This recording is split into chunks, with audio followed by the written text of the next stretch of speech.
Hola, soy Elisa González, médico general certificado y educadora en diabetes certificada. Hoy quiero hablarles en este video de las 4 pruebas principales de laboratorio o las más comunes que se solicitan a los pacientes que viven con diabetes para evaluar su control. Estas pruebas además nos pueden dar valiosa información para que podamos hacer cambios en las dosis o en los medicamentos, detectar o prevenir hipoglucemia, que es cuando tenemos una glucosa en menos de 70. Más adelante en otro video hablaremos de la hipoglucemia. También para detectar cetoacidosis, para detectar en etapas tempranas enfermedad renal o alguna otra enfermedad. Vamos a comenzar con la hemoglobina glucosilada. Esta se hace a partir de una muestra de sangre venosa con un ayuno de 8 horas y nos indica cómo estuvo la glucosa en promedio del paciente en los últimos 3 meses. La Asociación Americana de Diabetes nos indica que la meta debe ser 7%. Sin embargo, podemos ser tan estrictos como 6.5% o tan laxos como 8%, dependiendo de la edad del paciente, del tiempo que tiene viviendo con diabetes, si hay complicaciones o si hay alguna otra enfermedad. Es importante que conozcas cuál es tu cifra meta de hemoglobina glucosilada. Si no la conoces, bueno, pregúntasela a tu médico. Otra prueba que también es muy importante y que nos da mucha información es la química sanguínea. Puede ser desde una química chiquitita de 3, 6 elementos hasta una de 40 y tantos. Lo primero que siempre nos reportan es una glucosa de ayuno. Esto obviamente pues nos está hablando de cómo está la glucosa del paciente en ayuno. Esto independientemente del automonitoreo que el paciente realice en casa, tanto de ayuno como postprandiales. Es importante que se conozca o que se fije junto con el médico la cifra meta tanto de glucosa de ayuno como glucosa postprandial. Si no la conoces, también es bueno que platiques con tu médico. Otro dato importante que nos da la química sanguínea es el perfil de lípidos. ¿Por qué es importante valorarlo en los pacientes que viven con diabetes? Bueno, porque por el simple hecho de vivir con diabetes tenemos riesgo de tenerlos mucho más altos. Y el tenerlos altos nos condiciona a una enfermedad cardiovascular, ya sea un evento cerebrovascular o un infarto. Aquí les muestro un vaso sanguíneo que no tiene adherido en su interior nada de colesterol. Ya empieza a tener un poquito, que se va pegando con el tiempo este colesterol en la íntima, así se llama, la cara interna de los vasos. Fíjense cómo va obstruyendo la luz del vaso. Ahí está, que se vea, ¿no? Va obstruyendo la luz y esto va haciendo pues que el flujo disminuya hasta que lo obstruye por completo y esto pues se puede traducir en una embolia, en un infarto. De ahí la importancia. Ahora, la Asociación Americana de Diabetes nos marca o nos sugiere cuáles son los niveles máximos que debemos tener en los pacientes que viven con diabetes.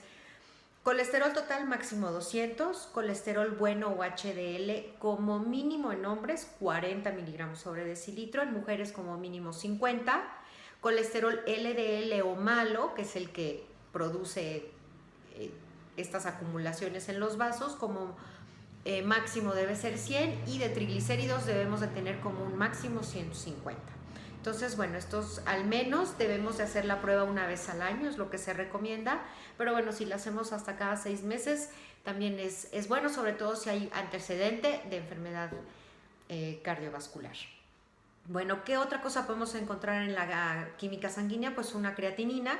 La creatinina nos habla directamente cómo están funcionando nuestros riñones. Entre más alta esté la creatinina, menor es la capacidad de filtrado de los riñones. De ahí que en máximo en mujeres debemos de tener 1 miligramo sobre decilitro, en hombres como máximo 1.3.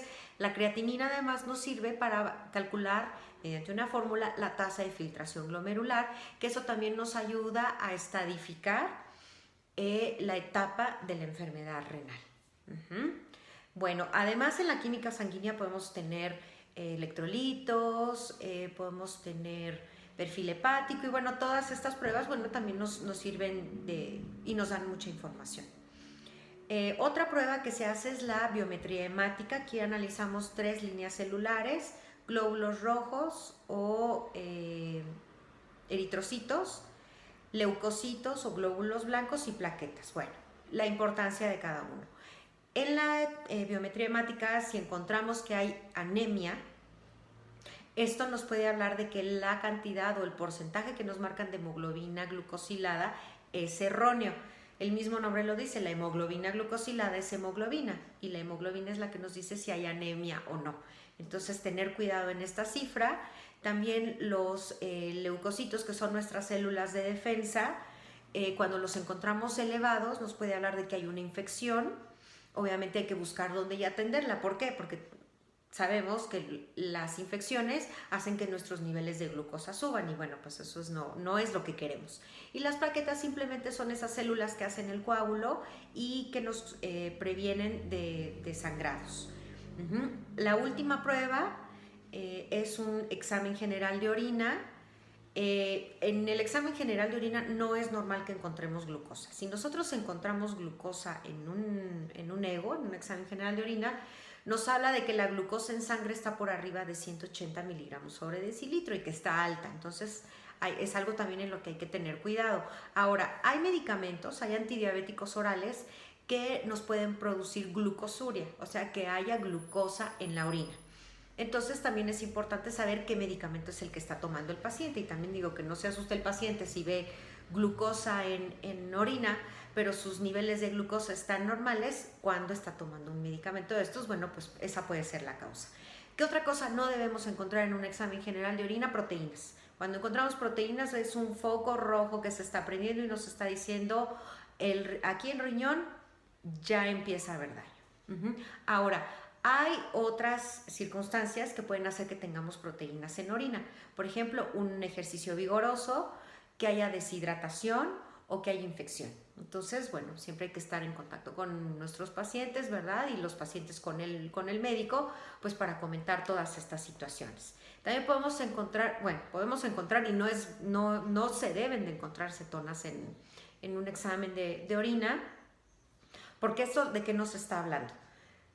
El cuerpo, como combustible, lo primero que utiliza es glucosa y necesita la insulina para meter esa glucosa a la célula.